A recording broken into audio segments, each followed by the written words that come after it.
We could all use some encouragement. And I've got some good news for you. Welcome to 5 Minutes with Mark.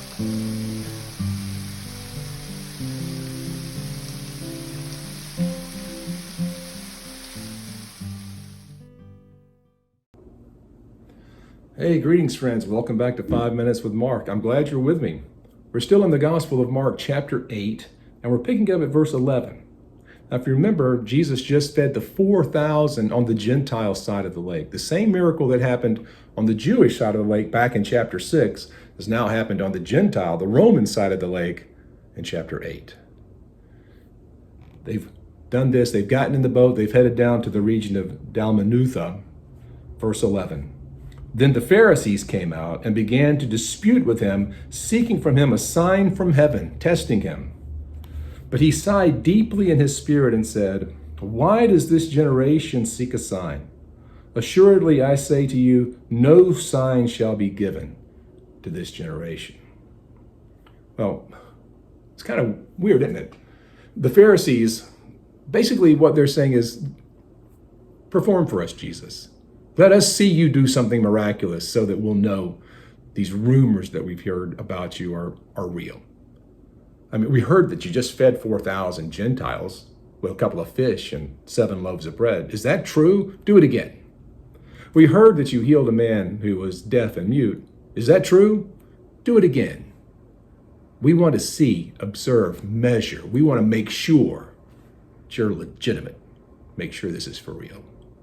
We can't believe until you give us a sign, until you do something for us that we can then say definitively, yes, this is an act of God. And now we'll give you our stamp of approval. And Jesus looks at him and he says, no. He sighed deeply in his spirit. You know, when I see that, that really hurts your heart, right? I mean, that's Jesus going,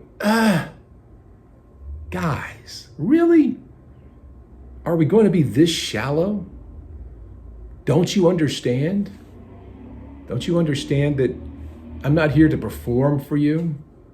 Haven't you figured out yet that I don't need your stamp of approval? Haven't you figured out that the people who are hungry, the people who are seeking after God are finding God in the message of this gospel? The people who are broken and desperate, they're finding healing in this ministry. The people who are lost and wandering aimlessly about like sheep without a shepherd are finding purpose and answers to their deepest spiritual questions. And this is just going to continue on and on and on. And yet here come the religious establishment, the elite, the men in charge. And they go, we don't believe you. Yes, we've heard all about you, but we don't believe you. Not only do we not believe you, we certainly don't believe in you. You're casting out demons with Beelzebub. Obviously, you're satanic. Because God wouldn't send a scruffy carpenter from Galilee to be the Messiah. That just doesn't make sense. Where's your robes? Where are your tassels? Where's your degree? Who'd you study under? Where did you get your approval to do these things? You know, we still live in that world.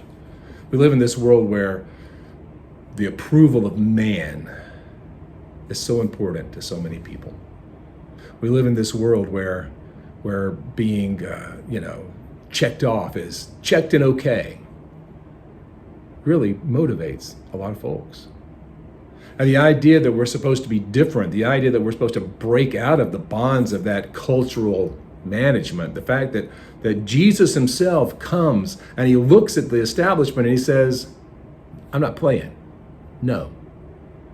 We just struggle with this idea because we want Jesus to do it our way.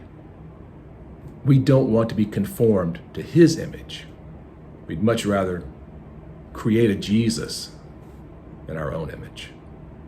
That's what the Pharisees were doing here in the first century. And it's what people have been doing ever since. We try to redefine Jesus through our lens to make him the puppet of our desires, rather than being broken by the cornerstone of the kingdom and finding ourselves conformed to his image, even when it hurts, even when it makes us look bad to the people around us, even when the establishment says, we don't buy it. It's a real challenge. And it's one that the disciples are going to struggle with. It's one we're still struggling with, but it's one that we absolutely have to come to terms with if we're going to be faithful followers of Jesus and kingdom-minded people. So I'll leave you with that today. As we go into the weekend, have you embraced Jesus as Jesus is, the way he's revealed to us in the scriptures, the way he reveals himself to us by his Spirit? Or are you much more comfortable with the Jesus who does what you want him to do? Who's kind of like the vending machine in heaven, who's there to bless you, to give you salvation and eternal life. I'm going to heaven when I die. But you don't really want to walk that path that's against the grain, that path that looks like Jesus, and the world hates it. Where are we at? I think we need to figure it out. Have a good weekend. Continue in chapter 8 next time.